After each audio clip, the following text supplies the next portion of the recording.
get to know our predictions for Apple's music event. The dev team calls it quits with Jailbreak in iOS 4.0.2, and rumors of a new iTunes social network are somewhere around there, but we're not sure we really like it. All this and more coming up right now.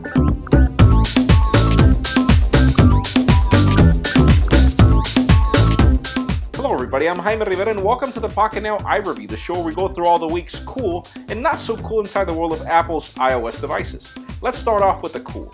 Well, it's evident that many of us were waiting for Apple to finally let us know when they were going to make their music event that they always do in the month of September. Well, it's now been confirmed they're going to have their event on September 1st, and we have a couple of predictions about this media event coming up.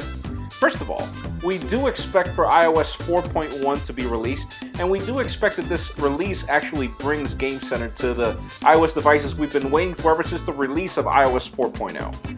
Another one of our predictions is that yes, we do expect for iTunes to finally go to the cloud in some sort of form factor, or that, I don't know, Mobile B becomes free or something, you never know. And yes, we do expect for the iPod Touch 4th generation to finally be released.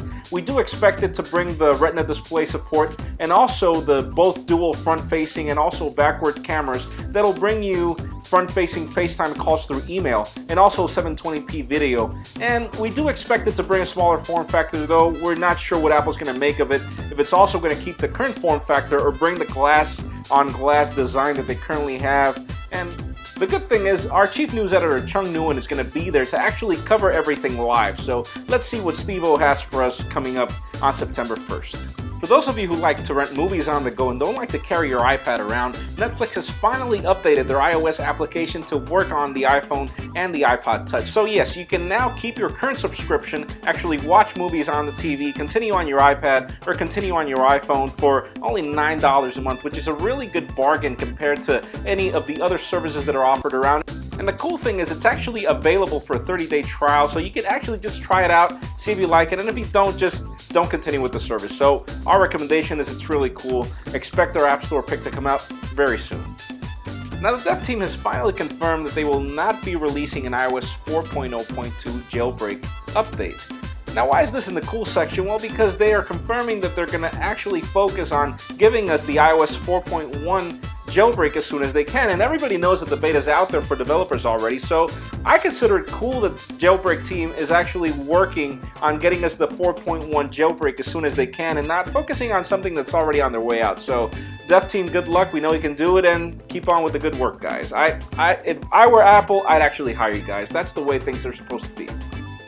Now, for those people who think that the iPhone is only worth texting your grandma, you'll be happy to know that a guy from Dallas was actually able to prevent a burglary in his home using the iPhone. Now, how was he able to do this? Well, there's this little $4 to $5 app called iCam that actually is able to use your webcam at home or Wi-Fi webcams to capture everything that's happening in your home, and it'll send you push notifications to your device whenever it senses movement. So he sensed movement on his iPhone 4 and he was able to call the cops.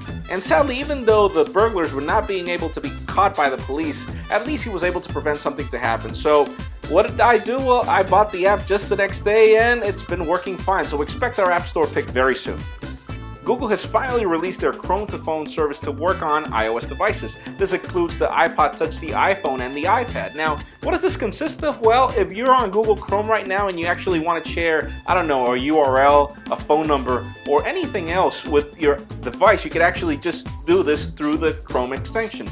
Now, the problem is on iOS devices, this currently just works with URLs, but it's a start. People that actually think that, Apple and Google are actually fighting, well, it could probably not be the case because things like this are still being released. So let's see what happens. Now on to the not so cool. One of our predictions for the September event is that Apple will finally release the sort of cloud-based iTunes service that everybody's expecting. I mean, they bought Lala, so we are expecting to be able to stream music from home that we don't want to carry, or probably we can't afford a more expensive iPhone with larger storage, and we just want to keep some music at home and then continue, I don't know, listening to music streamed on our device. But there are rumors that the whole thing is actually not going to go to the cloud. The probability is that Apple is going to release a social network for you to share thoughts on music.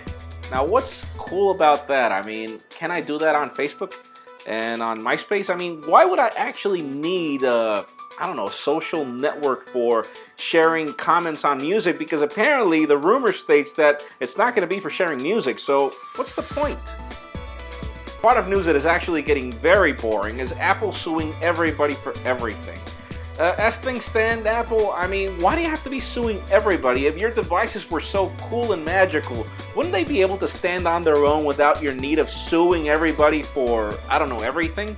What's next? You're going to sue Motorola because they invented the cell phone, and no, that was your idea, and Johnny Ives actually designed it. I could actually see you coming up with that eventually. So the way things are is HTC's and Apple's patent infringement lawsuit is really going bad. I mean, HTC is saying that Apple is really wrong with their patents, and you know, I'm actually with them because Apple's patents are too broad.